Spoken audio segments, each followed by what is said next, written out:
অবশেষে প্রাণ ফিরে পাচ্ছে বর্তমান ও সাবেক ক্রিকেটারদের সংগঠন কোয়াব। সেপ্টেম্বরে হবে সংগঠনটির নির্বাচন।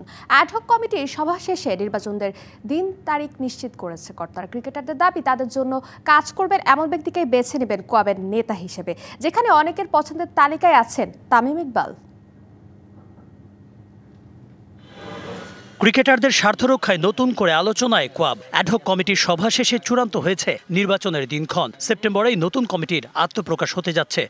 সেপ্টেম্বর মাসের 4 তারিখ ইনশাআল্লাহ ইলেকশনের ডেট ফাইনাল করেছি এবং 4 তারিখের মধ্যে আমাদের বাকি যে সমস্ত ইলেকশন রিলেটেড কাজ সেগুলো কমপ্লিট করার চেষ্টা করবো, অর্থাৎ মেম্বারশিপ প্লাস নমিনেশন ফর্ম কিনা, নমিনেশন ফর্ম জমা দেওয়া, এই সমস্ত জিনিসপত্র আমরা কমপ্লিট করার চেষ্টা করব এবং 4 তারিখে অর্থাৎ 4 সেপ্টেম্বর আমরা ইলেকশনের জন্য প্রসিড করব।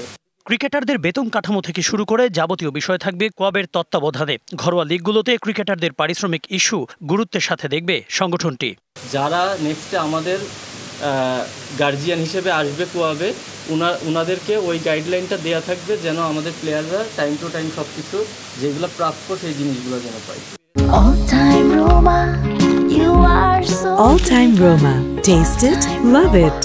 নতুন কমিটির সভাপতি হিসেবে অনেকের পছন্দ তামিম ইকবাল। যোগ্য এবং ক্রিকেটারদের সমস্যা সম্পর্কে ভালো ধারণা আছে এমন একজনকেই সভাপতি হিসেবে চায় ক্রিকেটাররা। এবং আমাদের নেতৃত্ব দিবে কে বা আমাদের মধ্যে কারা এটা হয়ে কাজ করবে, এই ডিসিশনগুলো আমরা নিজেরা নিতে চাচ্ছি। অতীতে বিসিবির সাথে যুক্ত থেকেও কোয়াবের পথ ধরে রেখেছিলেন অনেকে। এবার সে পথে হাঁটবে না কোয়াব। স্বার্থের সংঘাত এড়াতে যে কোনো এক প্রতিষ্ঠানে থাকতে পারবে নির্দিষ্ট ব্যক্তি। কনফ্লিক্ট অফ ইন্টারেস্টের কারণে আমরা কোনো ক্রিকেট বোর্ড ডাইরেক্টর এখানে ইলেকশন করতে পারবে না, হ্যাঁ, এবং এমপ্লয়ীদের কথাও আছে।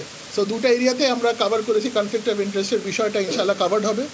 শিগগিরই কোয়াবের প্রাতিষ্ঠানিক কার্যক্রমও শুরু হবে। আমরা একটা পার্মানেন্ট অ্যাড্রেস পেয়েছি ফর কোয়াব, যেটা আমাদের আজকাল বহুত বছর ধরে আমাদের মিসিং ছিল। Kanak Mahmud, DBC news, Dhaka.